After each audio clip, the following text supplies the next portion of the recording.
growing up, we never called you dad. We called you Dad. And I don't know, like, I've never called you, I've never referred to you as dad. Like, I never said, hey, dad. We always called you Dad. Like, even in my phone, you're saved under Dad. Like, I got you saved D-E-H instead of D-A-D. Right. Where did that come from? Why do we call you Dad? I don't know. So, But you know, most families, especially when you come through the hood, you have all these strange names. I call them strange. You gotta want to try and say so. Instead of them call you dad, they call you dad, or they call you mom. They got just different names on how they I do that. don't know where Dad came from. That is like the most countryest. Dang, right. But how did you like? We from Carolina, Geechees. No, We love a lot of I'm rice. from Miami. No, you from Carolina. No, I'm from Miami. Your DNA coming out of Carolina. So we as Carolinians. Yeah, we come from Carolina. So I was born in Miami. Yeah, you born in Miami, Raised in Miami. but I'm from Carolina. Oh, you from Carolina? Nah, you too. You ain't from Miami then. No. So you been perpetrating. No, you in my DNA. But you trying to make me from Carolina. I'm from Miami. You were born in Miami. Raised in Miami. Yeah, but your family come from Carolina. What part? Charleston,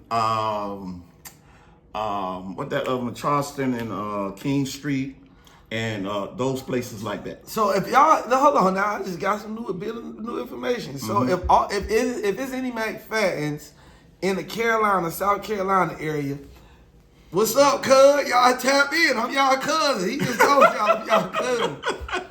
So I want to ask you one more question. So growing up, us calling you Dad, what made you just accept that? Like, why you never corrected us and say, I'm Dad, not Dad? I never corrected that because I didn't see anything wrong with it. So you like Dad? Well, it's not necessarily that I like it. But I just was the type of man that didn't let little things get under my skin or I throw you through the wall. Okay, now that's how that worked like that. So I done been through the wall. Yeah. So I'm not the kind that's gonna abuse my kids. Right. So you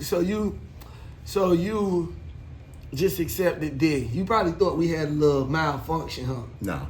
You never thought we had a malfunction? Mm-hmm. Is there any time in your life you thought I was a little off? Nope. As a baby? Nope. Never? No. I never gave you off vibe? Okay. Now, so I got another question. So my mom always told me I was called from the pastor of birth to be... Yeah, the thing is, what happened... Explain that for me. You got a lineage. A lot of people don't know that you got uncles, pastors, that you got a family tree of generations of men of God that's in your family tree. And like that. So another thing is we was in a service and it was a great evangelist that was preaching that service. And you was just a baby. I believe your mama was pregnant with you or either we had you. But that man spoke over your life and said, out of all of our kids, you would be different. You would be like Joseph was to his family, who was called to save the world. So you was separated and called to do some great things. Now, you know what? Now, let me tell you something. My mama be watering me down. That's why I had to come tap in with you, dog. Cause my mama ain't never said like that. Called from Joseph to be the different one from to be the greatest and do great things. My mama ain't never break it down like that. Yeah. So I was called to do great things. Yeah. And be like Joseph. Right. With the 12 tribes. Yeah. Of right. Israel. So God raised you up in your family to be a Joseph. To be a Joseph. Y'all. Yes. So y'all don't ever get that twisted. I was raised up to be a Joseph. Okay. Right. Okay. And that, in spite of how your life might be, because you get a lot of religious people. Don't worry about them. They all on social media. They ain't never got a hold of Jesus' love yet. Yeah. So wow, that's so dope, right? So now watch this. All right, I done been shot. Yeah. I done a whole time. I done took 17 shots in my whole life. But you had got shot 3 times. 3 times before I was even born. Before you even born. I wasn't even thought about it. I was in college.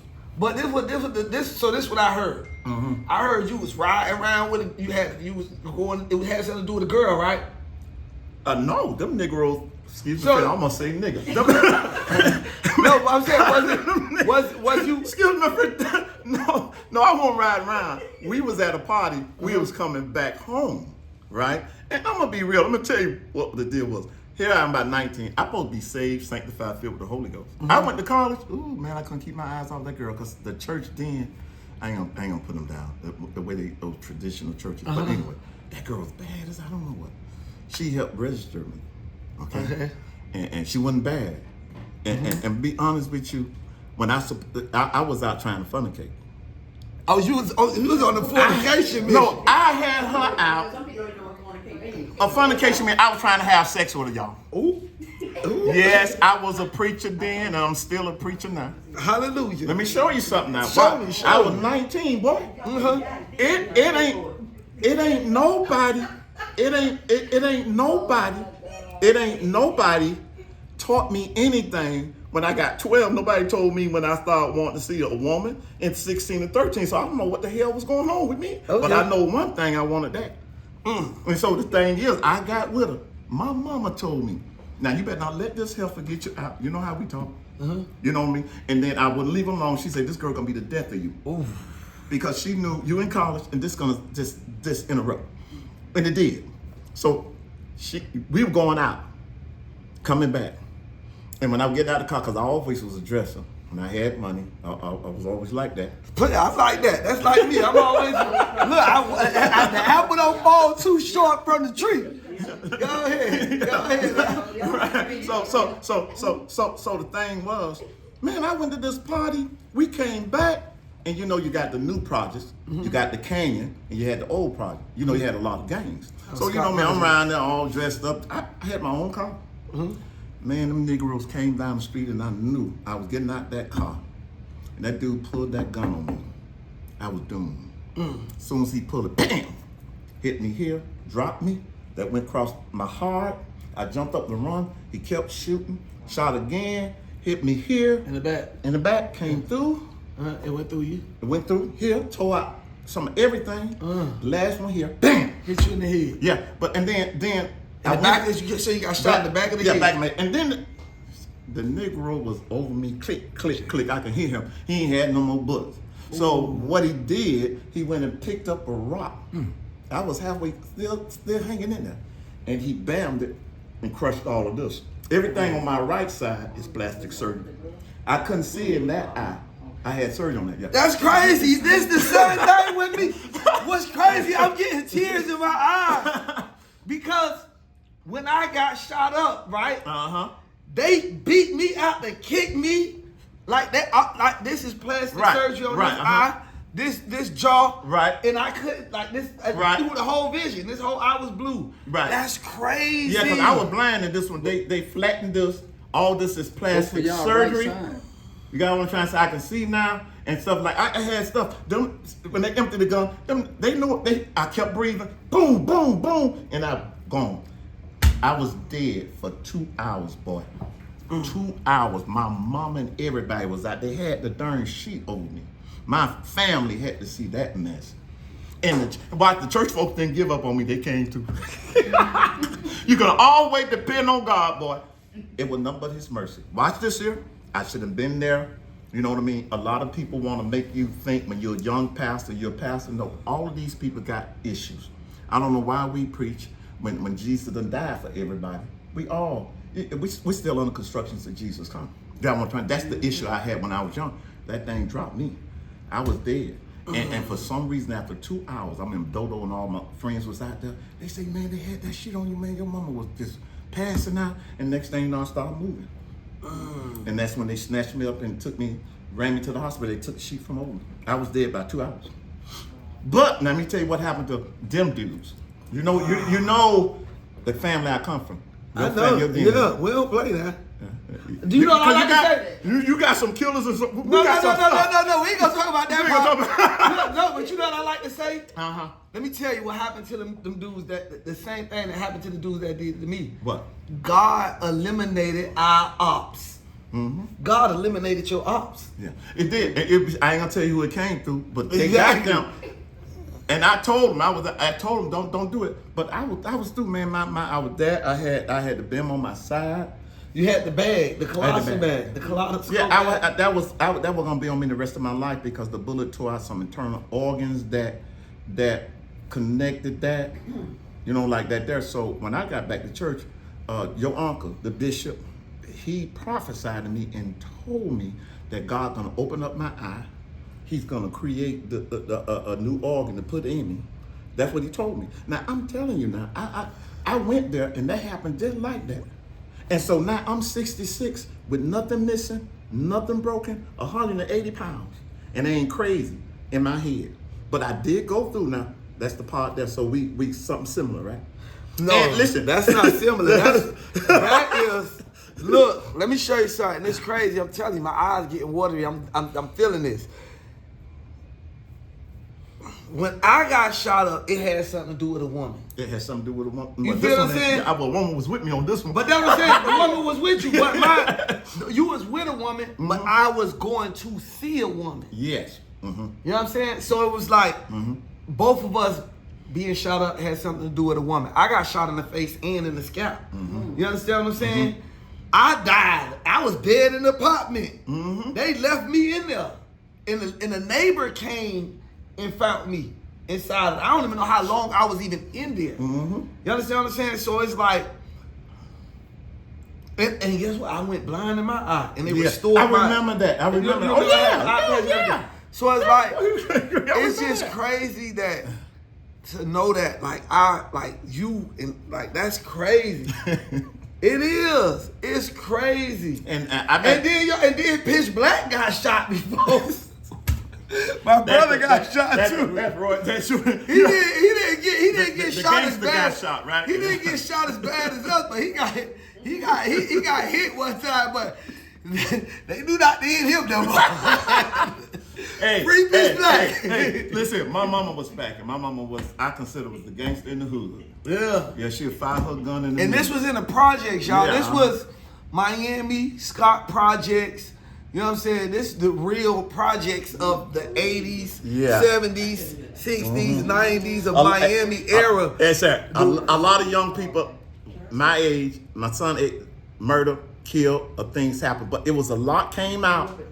A lot came out to be football players, teachers, and things like that. So the hood, don't think everybody is bad in the hood. There's families that's there that got trapped there and can't do no better. And they did the best they can to get their kids in football and different things to get up out that hood. I thank God for my mother, and I do thank God where I come from. And that's a blessing. And I'm gonna tell y'all this, right? So growing up, when I was young, wide open, I'm ready to commit suicide. I'm ready to do everything in the streets. I'm ready to do everything in the streets. You know what I'm saying? So how was it? Like, because I remember when I was young, and I remember you went through hard times. You went through a hard time when you and my mama got divorced. Yeah. So lost everything. That's what I'm saying. So how was it? I want you to just speak on how that was at that time in your life when you and my mama got divorced. Right. You had to separate. You had to leave your children. You had to go and figure out life. How was that for you? Okay. Now you got to go back. Okay. Okay. Okay. You got to go back to when I got shot. You got to understand everything that's going to transpire through you is going to come. I came up, didn't have the father. So there are certain generational curses that we all were subject to that we didn't have no understanding. So growing up without life skills, mom and dad loving each other, teaching kids life skills, social skills, to love all people. So anyway, when I got shot, I was messed up. I was on medication. That means my mind will go out and come in. You know, so I think when I married your mama, I was traumatized then. So you gotta understand. Yeah, you came into the marriage already unhealed, traumatized from what happened. From you already had daddy issues, right? Mama issues, right? But you know what happened? Trauma issues. But what happened in the street? But what happened? The Lord put Uncle Johnny Bishop as my spiritual father. He took me and he raised me like his own son. Made sure I got educated, made sure all these things. So a lot of things that I am now is due that he got me at the right age. So let me tell you what happened. So we got married. So the thing is, she don't like to talk about it. I don't like to talk about it. But the thing is, glory to God, we both had the issues. You know what I mean? And I think the thing is, people get together, and why don't they get counsel for healing? Because some people, you know, if it's a situation where some people don't want to be in there no more because of situations, then that happened. But the worst thing that I know was going to happen with y'all is the damage that it did to y'all. And not knowing, when me and your mama got married, we was already damaged because some of the same thing happened to us. And it'll keep playing itself over and over. Now watch this here now. And then me, I wasn't emotional enough because, you know, what I have been through with. You got what I'm trying to say here? So a lot of time, I think before we got married, I think that's when my mind I really started thinking. She didn't even know that much. Because a lot of things you don't want to say because that person that don't want to get in there with you. So what happened now, we got in there, we was immature, a lot of things happened. But you know what the thing that was when we separated. When we separated and that divorce happened, I went and got counsel. See, I needed counsel for my whole life. I had to go get counsel for my whole life. Coming up like I did, I went and got counsel from a psychologist to help me, you know what I mean, from my childhood, from being shocked, from going through a lot of things like that. I had to get myself together. Because if I didn't get myself together, I wouldn't have this. I wouldn't have that beautiful wife right there. You got what I'm trying to say? So that's the first thing I did. Once I did that, then I had because you know I was over there with God had relocated me, and I went on with Pastor Lamb. I went on staff. I was hired there as a staff pastor there with him. And at that time, I was doing what I needed to do. I went back and got some certifications and things like that, and I worked it, and I was one of the implementers. That means one of the administrators. It was like 3 of them, and there was one head like that. So I got there. That's when I started the journey, and that's when every now and then you would come with me when you was that's when you because one thing I'm gonna say, you always like. You even if you couldn't consistently do it, you always came and tapped in with me. You know what I'm saying? You always would come tap in with me. It was like, because I remember, like I say, I remember when you was at your worst time because I was your smallest child. Like I say, my brother and my sister, they was already gone. They was already adults. They was in the streets. They was already in a place where it's like. Because you know, because a lot of people don't know, and I would say this to a lot of you fathers and mothers, when you don't need to be there for your kids, even if they live in your house, and you don't be there, then the guys out there, the people out there, gonna be their family. When we don't do right, and that's what happened to him and our kids. They was more emotionally bonded to the street, to people who loved them, who was there and understood them. And when you came home, your family didn't understand. And that's why I was saying with my brother and sister, with black girl, they was already full-fledged whole. 100% deep in the streets. The streets had already done got them, so it was like bomb. I ain't gonna say I don't want to say you lost them, but like they was already head first. With me, well, I lost them. You lost them. You can say that. I mean, I would take that. But me, you still had that connection with me because I was still younger, but I was still in the streets. So I'm half and half. But the thing is, I had to do what I had to do because I know the call of God on your life. And I knew that those other two would need you one day. And I knew one day you was going to be great. And I knew no matter what you go through, you was coming out. Because I went through and came out. So that's in you. That's the similarity. And see, we're not regular men. We're not them. We great men. You know what I mean? That's why you doing what you doing and I'm doing what I do. And see, God going to just bring it all together. You know what I mean? We ain't know none of that kind of stuff like that. We good people. people misunderstanding they use it, because you went through the same thing, I guarantee you. Throw Yeah. away a lot of money, huh? Yeah, I mean, that's what I'm saying. And like I say, when me coming up, when I was young, right? Watch this. This. I swear to you, when I was young and I was a kid, and all those times you used to come get me, and you might have not even knew I was old enough to understand, but I was old enough to understand and see what you was going through and see where you was coming, even up until the point when you met Miss Louise. Right. And to be honest, when you got her, that's when it was like. That's why they say what they say about a man that find a wife find a what? Good thing. A man that find a wife. A man that find a wife and he find a good thing. Let me tell y'all something. And then my whole life. I was a kid. I seen him when he was struggling and trying to get it together. I done seen him sleep in cars. I done seen him clean wash cars. Listen, he used to come pick me up to go wash cars with him, pressure wash stuff with him. And get what? One thing I can say, when I was a kid, he used to always come get me and let me go work with him and put a couple dollars in my pocket. You feel what I'm saying? Because I was the one that he still had a chance with. Right. And I give you your props on that. You still tried your best when it came down to me and having. You know what? Let me tell you something. You know what? The greatest hurt to me, that happened to me, and a whole lot of men's out there, is when we see our kids go off. And a lot of women that have kids, they think the men don't care. That's a lie. That's a lie. Those men do care. You know what I'm trying to say? And how you get these men that they ain't fortunate. They can't give their kids nothing, man. They you got what I'm trying to say? So it's a mess out there. So that thing of losing y'all, bro, that thing hunted me. I had to get counsel. That was another part of it to come out of that. But y'all didn't know that I went through counsel. Yeah, boy, because you can't see this thing. We grew up, us black folks. We don't go to no counsel. White folks and everybody else do. That's crazy. And that's why we divorced, because we ain't got sense enough to go to the marriage counsel. And the marriage counsel say neither one of you the problem. You got problem. You got problem. Go get help. Nobody told us that, man. That's crazy. If somebody listen, if somebody just was there for me and your mama to try and help us and push us into that right way, we still be there. Yeah. Because it was nothing that we went through we couldn't come out. Yeah. So, and I'm not holding no people.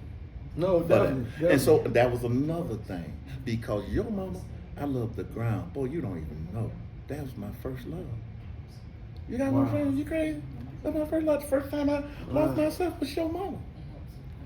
Wow. And we was young, and all we needed is somebody that just guide us the right way. Wow. And you had your first love. You popped out 3 kids. Yeah. I wanted 2 boys and 1 girl, and she gave it to me. And that's what you had, 2 boys and 1 girl. And we was young, man. We were like 20 years old when we got married. We was young. Well, y'all was 20? We were number kids when we got married. Wow. You see that, man?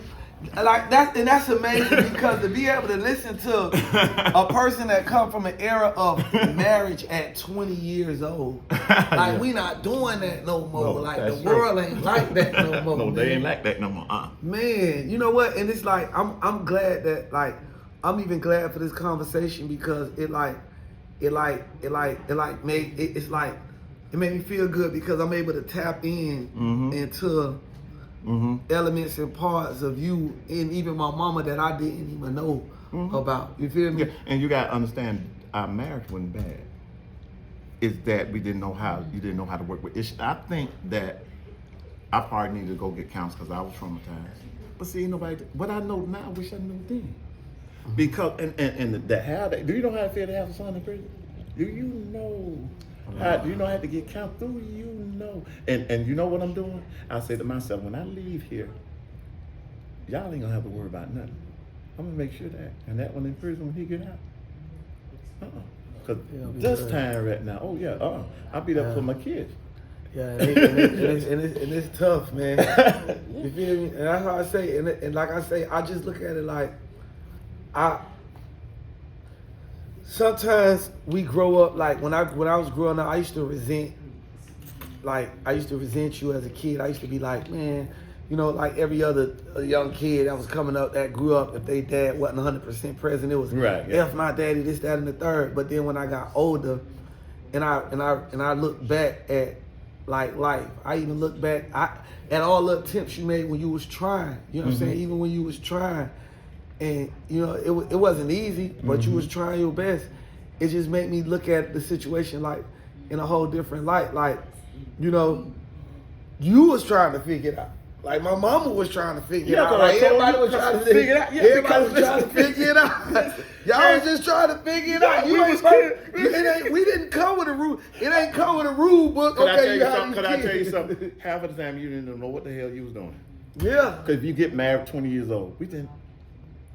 But it was good. I would not tell nobody I didn't have a good life with your mother. Yeah. Because I would be lying to say that. Yeah. No, we did a lot of ministry things. We did me and your mom, boy, listen, we pastored together. We helped a lot of family. We helped thousands of people. We did a lot of So y'all used to go into the communities and minister to people together? Yeah. Not only together, with a team of people. We went in the community with like 50, 60 people, helping people like that. So let me ask you this. Let's switch the subject a little bit, because now that's really a good thing. Yeah. I don't really see, a lot of churches or pastors do that no more. Go into the communities and like, cause from the Bible, you know, I feel like, okay, as Christians, we supposed to walk in the image and likeness of Christ, and I don't see a lot of like pastors and people of religions walking in the image and likeness of Christ, because Christ went into the communities. Like they say, Christ went and sat in the houses with the people, the whole 9 yards, and it's like, we don't, with all of this, the violence in the hood, with all of the craziness that's going on in these communities with these kids and stuff like that, I don't see the preachers and the members of the church going in the community to try to make change. We did that when we was young. We went in there. But why not no more now? Know. What happened to that now? We still do it. So my church, y'all still going in the community? I go out there to Belgrade and give food out to feed about 1,500 people. Toys, Christmas. We used to do all that. Yeah, because I think I think that's what we missing. We missing an epidemic of our community Christian church. People, community church. We don't got to. Let's not try to make the people come to us. Right. Let's go to the people. We don't got to. And I'm telling you something. And I'm down to do this with you and your church, because you know it's only right, because you my father. And you got a church. By the way, y'all, my daddy got his own church. He got his ministries. I got two churches. Harvest. Yeah, tell him what you got. My church is Seed Time and Harvest. If you go online, you see Seed Time and Harvest International. Or you can go on Roy McFadden. You can get us on YouTube, Facebook, Instagram. I follow him everywhere. No, matter of fact, you know what I want you to do? Right. Send me your YouTube. Okay. Because I'm gonna tag his YouTube. Okay. I'm gonna tag his YouTube in this video. Right. But what I was gonna say is, that's something that I'm down to do with you. Right. And I'm giving you my word right now in front of all my subscribers and everything. The next time you go in the community, I want to go in the community with you, because I think that we need to start. We do a concert in the community? Yeah, we can. You be in the hardest community in Miami or here? And we go in the community, because we gotta touch. Right. We gotta touch these people, because all the churches want everybody to come to the church. Right. But like the nowadays, you gotta understand, the churches done became so watered down. Like me, right? I forfeited religion. I'm gonna always believe in God. I'm gonna always be a firm believer in God. But the reason I stopped saying that I was a Christian was because I see so much corruption in the churches now. You understand what I'm saying? And it's like, man. But growing up when I was a kid, I used to remember the churches, like you said. I remember when people used to go and minister in the community. I remember Jehovah's Witnesses came knocking on your door. Yeah. I remember this stuff. And they had integrity. They had integrity. And they wasn't scared. Right. They would go in the projects. They weren't scared to go in them communities. That's right. Because they know they was coming with pure intentions, and they know they was with God, and they know they was safe and protected, and they used to be able to touch the lives of people. Man, that's and good. I think that we need to rebirth that. We need to bring that back for real. Like, we need to bring that back, going back in these communities again. And then take some resources. Need them. Yeah. You can do a concert at a community park. Take resources, food, clothing, and make sure you bless the people. I mean, I don't know how many churches is doing that, but I'm quite sure a lot of them is doing it, but you don't see it like you used to see it. Because you know what? I Not think like if they doing it, like right now we in the social media era. Right. So what we need to make sure is happening that is when it's being done, it is being put in the news. Because right now, all they put in the news and on timelines All the stuff is all the negative stuff. Right, that's right. All we seeing is the negative stuff. If it's about a preacher or a pastor, it's negative. something negative. Right. They're not putting the positive out Okay. on churches no more. Yeah, and they can know the church is doing great, But they're not even the putting it news out. people, they don't want to show that. So you know what? I think that you need to do. You should do it. I want to be a part of it. Right. You should gather up a few of your most powerful preacher homeboys and tell them come together, and we need to make it need to be a movement, like a collaboration of preachers come together and all their sons and all of their deacons and ministers and everybody and come together and create a new movement. Like you see how when the Muslims, they be coming together, they'll come, like all the Muslims, they be going to try to recruit these boys fresh out of prison, and That's they right, be that's recruiting right, them, and that's they right. and they come and they standing behind them and they trying to say, we representing this person or we protecting this person, Right, standing yeah. behind this person. We need a movement like that from Christians, because they trying to water Christianity down. Yeah. You hear me? This is a time where they trying their best to water Christianity down. They trying to water the whole religion down. They trying to water down the preachers. They trying to water down the pastors. And a lot of pastors and preachers is watering down themselves. They watering down themselves. They folding like laundry. Right. So what we need to create a powerful movement. And I'm telling you, and this is probably something a message that God, because you know, you tell them Joseph, and God is probably giving me this message to give to you, for you to activate it, because this your world. He wants you to activate it, and he just want me to come and I'll be there to be able to speak to the younger generation and the youth, and being like somebody that's in the industry and somebody that they can look at it as a celebrity that done been through what they done been through, and blase squaze. Because we got a story to tell. Even what we just, this story that we putting out right now, we have a story to tell. Right. And it's a lot of other black men out here in this world got a story to tell, and we need to push a movement. Yep.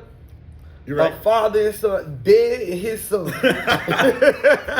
You see, he's still using that thing, right? I don't, listen, okay, y'all, man. I don't know It's why okay. I call this man dead. But the man is dead, y'all.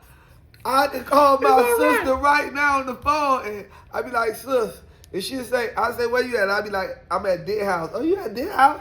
And it be so crazy. I don't know how that happened. That's just a little nickname there. Ain't nothing wrong with that. I love it though. I I can't ain't got call no it. problem with it neither. I won't even listen. I don't even think I can call you dad. Not saying it like in a bad way, because I'm so used to dad. It's like dad is dad. That is insane. How did we? I gotta ask my mama. That's gonna be the next video with my mama. I'm gonna ask her, because you really ain't answering it. But I'm gonna ask her, where did dad come from? That is insane. Did it come from Tanika and Doris, you think? It I don't know. I can't remember. It had to. It had to come from them. Cause my Oh older yeah, they did. They always call me dad. They See? did. So my They older did. sister. Even if I call them, they still. So that was it. My older sisters we don't got the same daddy. My two older sisters. So he was their stepfather. So maybe they didn't want to call you dad, and they wanted to call you a remix to it, like dad. Because they felt like you ain't their daddy, so they ain't gonna call you dad. They remixed it. Okay, we're gonna say dad instead of dad. Then we be boy, we see them calling you dad, so we think that that's what your name is. Now and you just cool with it. You like, I don't care what they call it. Dad, it's all the same now. At this point, the kids gonna call it whatever they call it. And then, Bob, that's how we got here today, dead. But look, y'all, this is just part one. Y'all gonna see, all right. y'all gonna see a lot more content. And you're gonna to see millions of dollars flowing in. Ooh, amen. Financial abundance. Thank you, God. And when I get the millions of dollars, I'm gonna come pay my tithes to your church. Y'all heard it. I'm bringing them tithes right there. I'm bringing my 15. How much am I coming? 15 or 20%? Come on, let's pray in tongues now. Come on. I'm bringing It's called generous giving. Okay.